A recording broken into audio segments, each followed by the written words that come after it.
What's up, guys? Welcome back to the channel. Today, I want to go through a technique that I used to struggle with a whole bunch. I still have my days where it doesn't work the way I want it to, but in the end, this is a technique if you are in that tournament, you've got that day that you're looking for that one or two really big bites to finish off your limit. This is one of those techniques that can get you one of those one last or two big fish to hopefully win you that tournament.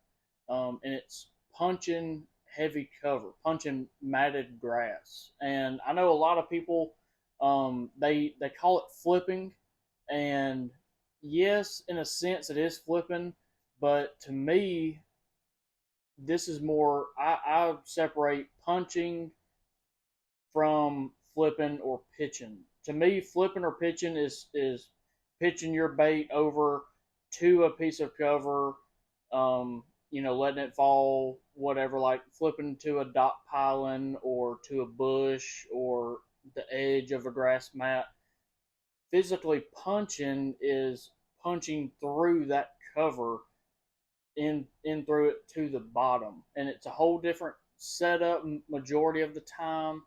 Um, it's a lot different that goes on. The bite can be the same, but to me, I separate those two things. If I say, "Hey, I'm flipping," most of the time I'm maybe a little bit lighter weight, a little bit lighter rod, and I'm flipping to up against a piece of cover. And punching is actually me physically punching through that mat to get those fish.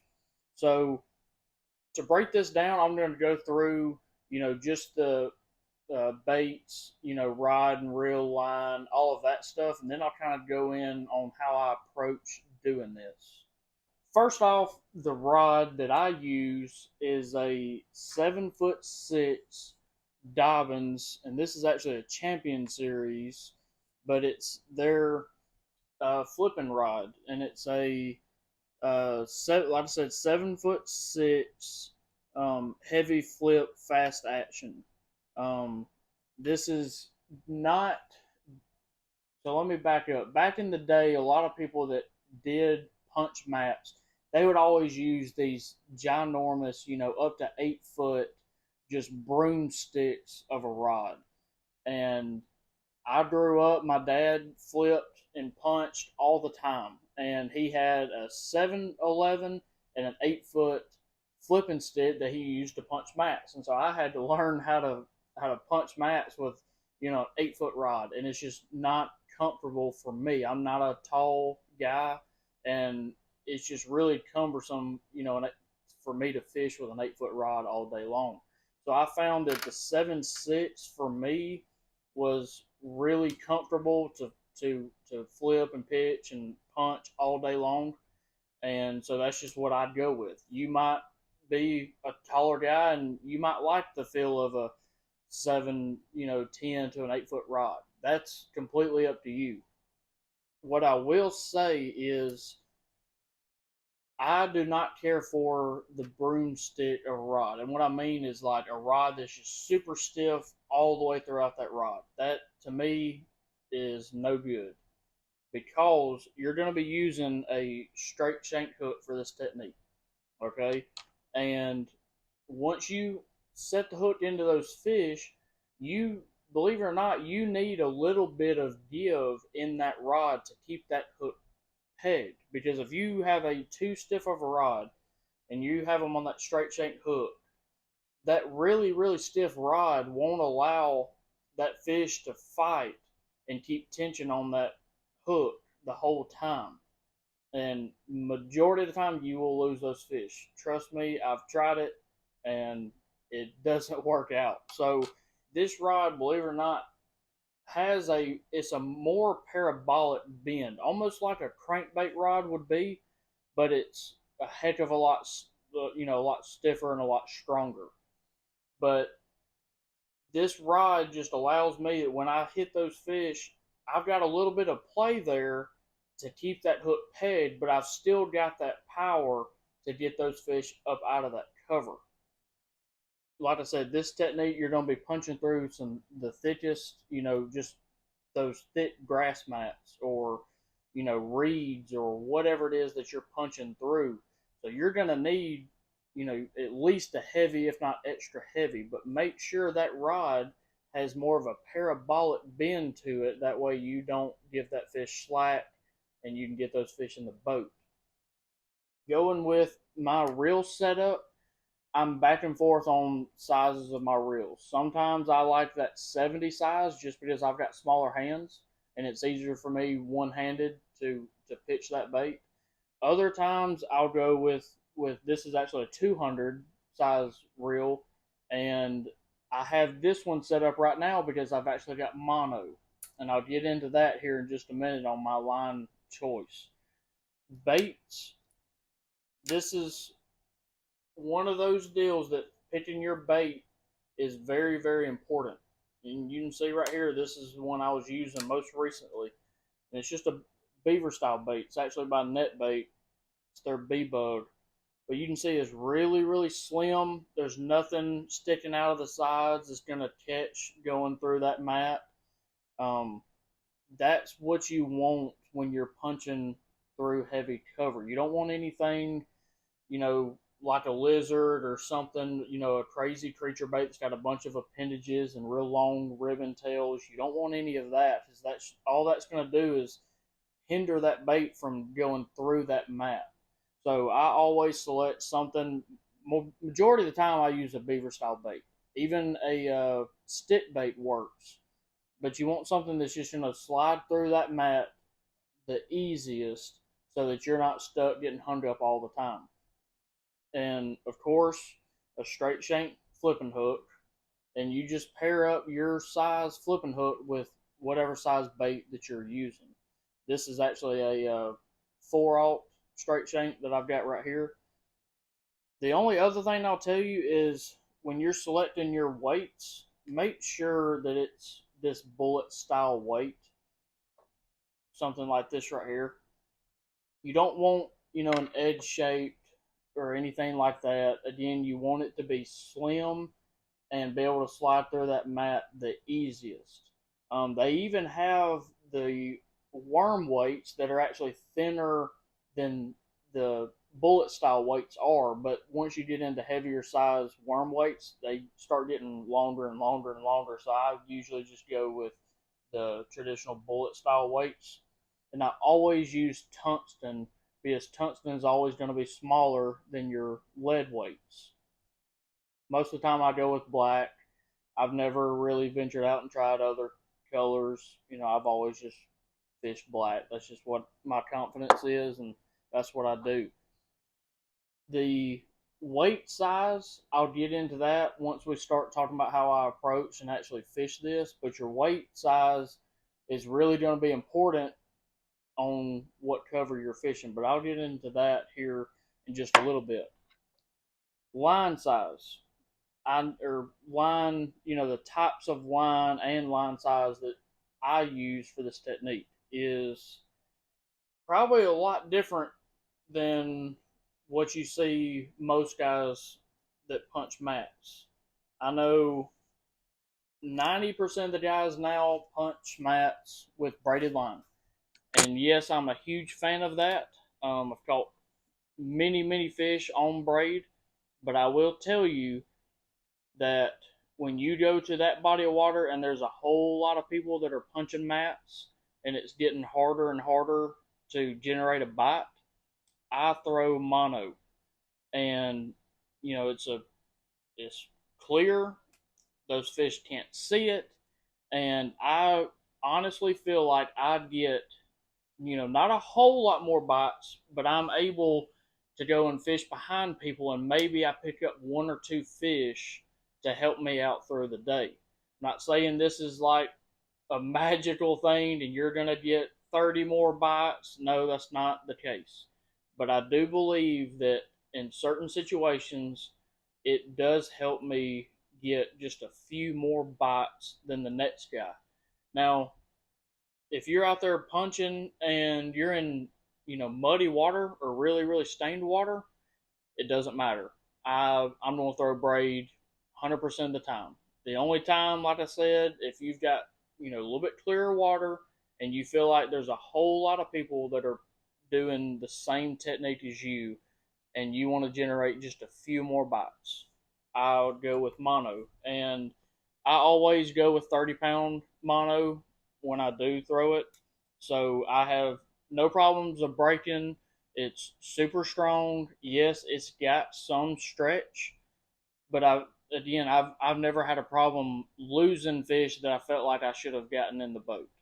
So don't let that scare you. A lot of guys think the mono's got too much stretch. You're never going to get a hook in them. No, I promise you, throw some 30-pound mono on it, and you will still get those fish in the boat. When I go with braid, I'm always going with anywhere from 50 to 60-pound braid, and I tie the snell knot, and I have no problems. Like all my other videos, I'm going to link all the stuff I'm talking about. The rod, the reel, line size. I'll put some flipping hooks in there and some weights. And I'll even put, 2 or 3 different rods. This is just a rod I really like. And I'll put all of that in the description so you guys can pull that up and see exactly what I'm talking about. The exact baits, rod, reel, line size, all of that stuff will be in the description. Now, getting into the actual physical part of fishing, punching mats. This is a technique that if you've never done it before, you need to dedicate an entire day, if not 2 days, to go and learn this. And what I'm about to say may, some of you guys may not believe me, but I personally believe that punching mats or flipping in general is one of the hardest techniques in fishing to learn. The reason is all of you that do fish, that fish tournaments, understand that fishing is not like any sport out there. You have to be 100% focused 100% of the time. And if you guys have watched my last tournament video on Lay Lake, you guys know what happens when you don't pay attention. If you haven't seen that video, go back and watch my Lay Lake tournament video, and you guys will see that I actually missed 2 flipping fish, and it was because I wasn't paying attention. And that's why when you're punching mats or flipping, you have got to be focused 100% of the time. And whenever you think, oh, I'm not going to get a bite, or you're focused on something else, you're going to miss those fish. And you, majority of the time, you only get one chance at these fish. You're fishing a whole lot shallower. You're up close and personal with these fish. You don't get very many chances to put those fish in the boat. So you have got to be on your game when you go and dedicate your time to doing this. So what I did to learn is, for one, I had my dad that taught me a whole lot about it. But then once I got out on my own, I had to go multiple days and just put that rod on the front deck and go and punch mats all day long, so that I could learn where to put that bait, how to make a subtle presentation, what the bite feels like, all of that stuff. And a lot of it you won't understand what I'm talking about until you actually do this, a full day or even 2. So please don't take that for granted. Please go out there and dedicate a full day of fishing to nothing but punching mats, and then you will understand what I'm talking about. So, getting into fishing this, the things I like to look for are those really, really thick grass mats. If I can find an isolated grass mat, even better. Majority of the time, I don't like pulling into a place and the whole bank is, the same. It's like 5 foot off the bank is mats, and it stays that way then, for 100 yards. I don't really care for that. That's not what I look for. I want something that's different and something that stands out. And what I mean is, if I pull in a pocket and there's just a whole lot of laydowns, maybe a few dots, and then all of a sudden there's one grass mat the size of a coffee table. That's what I'm looking for. Or I'm going down a bank and it's a lot of sparse grass, and then all of a sudden there's a section, of 20 yards of matted grass. That's what I want. You want to be looking for something different to pick out what grass mats to go and fish. Maybe it makes a point, or like I said, maybe it's just the only mat in that pocket. Anything that sets that mat apart from everywhere else, that's what you want to be looking for. And majority of the time, those biggest fish are going to be in the heart of the thickest, nastiest stuff. So you have got to have a weight that when you flip that bait on top of that mat, it falls through that mat without you having to work it through. Most of the time, I start out with a 1 ounce and I'll go up from there.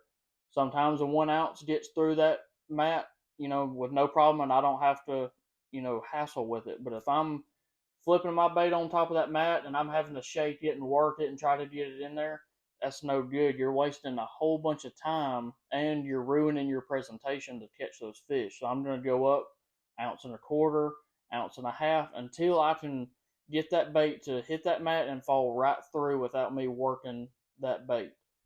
Your presentation is key when fishing this. Like I said earlier, you're up close, personal with these fish. Most of the time, you're in 3 foot or less. You don't want to have to be shaking and moving that mat, or having to pitch your bait way up in the air to get it to go down. You don't want to have to do all that. You want it to be nice and smooth, quiet, not make a splash, and get in there and present your bait to that fish. So some people, I say majority of the people use the pitching technique where you just hold your bait in one hand, the rod in the other, and you pendulum that bait out there. I do that a lot of the time, but sometimes when I'm slowing way down and I'm really up close, I'll actually use the old school where I grab, my slack line right here with one hand and pull it up and then pendulum that bait in there. To me, when you're wanting to slow down, that's a way better technique to use, just because you can make a softer presentation. You can be a little bit quicker because you're not having to reel up your bait every single time. But figure out what works best with you. Most of the time, if I'm trying to cover water, I'm just going to use a standard, just pitching that bait in there and going on about it. Once you get your bait through that mat and it's hit the bottom, now comes the hardest part about punching mats, and that's detecting the bite.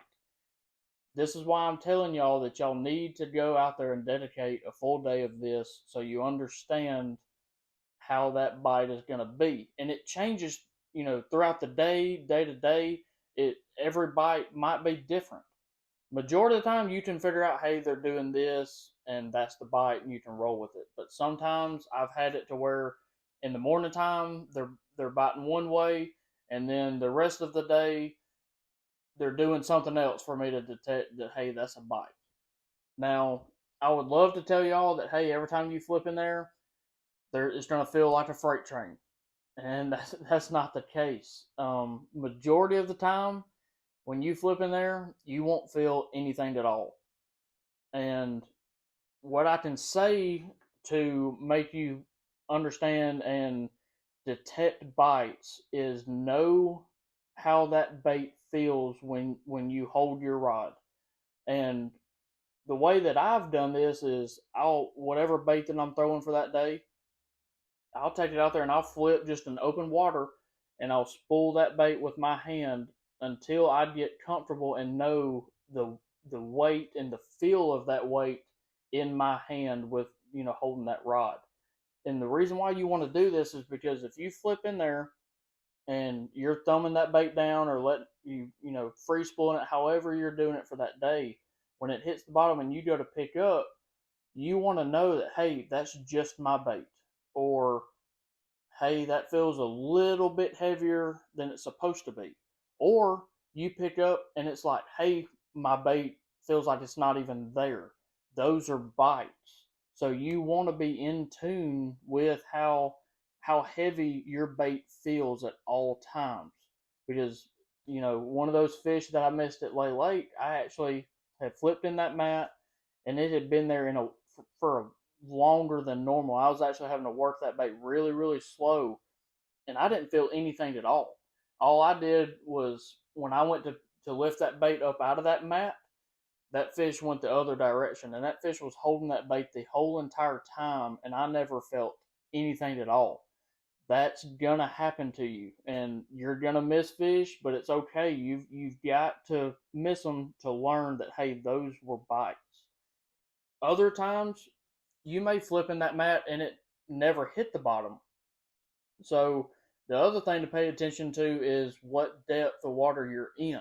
If you're flipping mats and you're in 3 foot of water and you know exactly how long, as soon as you get through that mat, hey, it should take this long, and boom, it hits the bottom.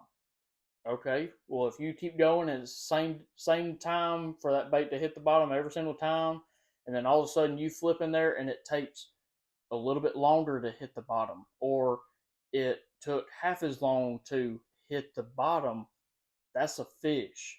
Either that fish hit it before it ever hit the bottom, or that fish let it come to him and take it, and all in one motion it kept going. Those are all bites. That's why I said earlier, this is one of those techniques you have got to be on your game. I'm telling you, if you're not, you will miss those fish. Sometimes when you flip in there, you might get a thump. Those are the easy ones to detect. Or when you flip in there and you can physically watch your line, tighten up or tear off of there. Those are the easy ones to detect. But the ones that a lot of people miss, and me included, are the ones that you don't feel anything at all until you put a little bit of pressure on that bait. Those are the ones that get people almost every time. Now, data, just like the bite detection, the way you present your bait can change day to day. Sometimes they don't want you to do anything at all. They just want you to flip in there, let it hit the bottom, and do nothing. Other times, you have to sit there and shake it constantly. And these are one of those things that I don't have a formula to tell you exactly how to fish it every time. You've got to figure it out. When me and my partner go and we're punching mats and we're trying to figure out how the bite's going to be, I might flip in there and just hop it up off the bottom, and then he might flip in there and do nothing at all, and we just kind of rotate different presentations to figure out how that bite's going to be for that day. And then we can also figure out that maybe he gets a bite and he's like, hey, I flipped in there and it just felt like a wet cloth was on the end of my rod. That's how the bite's going to be. Majority of the time, that's how it's going to be the rest of the day. And I can be looking for that, like, hey, that feels just a slight bit heavier than it should be. Chances are that's going to be a fish. And that brings me to another thing. Don't be scared to set the hook if something doesn't feel right. I promise you, if you come with me punching mats, you better have a helmet on, because if I don't feel anything, like if I feel anything that feels just a little bit off, I'm setting the hook. And sometimes tungsten comes flying through the air. It gets dangerous on my boat to have especially 1 ounce, 1.5 ounce piece of tungsten coming at you about 100 miles an hour. But it is what it is. I can't take that chance of me second guessing. Hey, was that a bite? Maybe not. That fish is gone by then. So if anything feels out of place, set the hook. Hook sets are always free. Yeah, you may hit the side of your boat with a piece of tungsten, but hey, that's part of it. That's what you signed up for. So circling back to baits, like I said, the beaver style baits have to be my favorite, just because of how slim those baits are. Other times, I will use a Senko or something like that. I have caught them doing that, and if the grass mats are a little bit easier to get into, you can get away with something like a creature bait. But as you can see, this one doesn't have just a lot of, big long appendages that's going to get hung up. And if I can get away with that bait, yes, I most definitely will throw something like this. But once it gets, starting to get really, really, heavy cover, I always go to a beaver style bait. The only other thing I will tell you is the way you set the hook on braided line versus monofilament. Monofilament line, I'm going to use, just a standard, either the Palomar knot or that double uni knot. Um, I will set the hook, pretty hard. I don't slack line them. I always keep that rod, straight out in front of me at all times. That's the other thing I should have mentioned is when you are punching mats, always be in a position that you can set the hook. That was the other reason I missed one of those fish at lay late is because I had my rod out from my body in a position I could not set the hook in. So always have that rod when you get that bait in there and it hits the bottom. Always have that rod in whatever position you feel most comfortable to set that hook. You don't want your rod way up in the air or way down low. You want it somewhere nice, a neutral position where you can set that hook. So monofilament, I'm gonna hit those fish pretty hard. Once I know, hey, that's a bite. Once I get tight, I'm gonna keep a pretty decent tight line, and I'm gonna hit those fish pretty hard. Braided line is where I'm gonna use that snail knot, and I've got a video on the different types of knots to use. You guys can go back and watch that. But when I'm throwing braided line, I'm gonna use that snail knot, and you do not want to hit those fish hard at all. All you've got to do is get that line tight and literally come from right here to right here in that same speed. You don't have to hit them hard at all. It's almost just like setting the hook on a drop shot. If that makes sense, you really want to put pressure on them. Maybe just a slight pop of the rod, but not just a swinging jig hook of a hook set. Nothing like that. So remember that braided line. Don't swing for the fences on those fish. If you're throwing mono, you can hit those fish a little bit harder. So that's really it on punching mats for me. I'm gonna do a video coming soon on actually flipping, like flipping and pitching a jig or a creature bait, lighter weight stuff. I'll do a video on that. But just remember, if you're gonna get into punching mats, get you a setup, get you a creature bait, and go out and dedicate a whole entire day to doing this, and you will really understand all the different factors that go into punching mats. So thank you guys for watching, and we'll see you guys on the next one.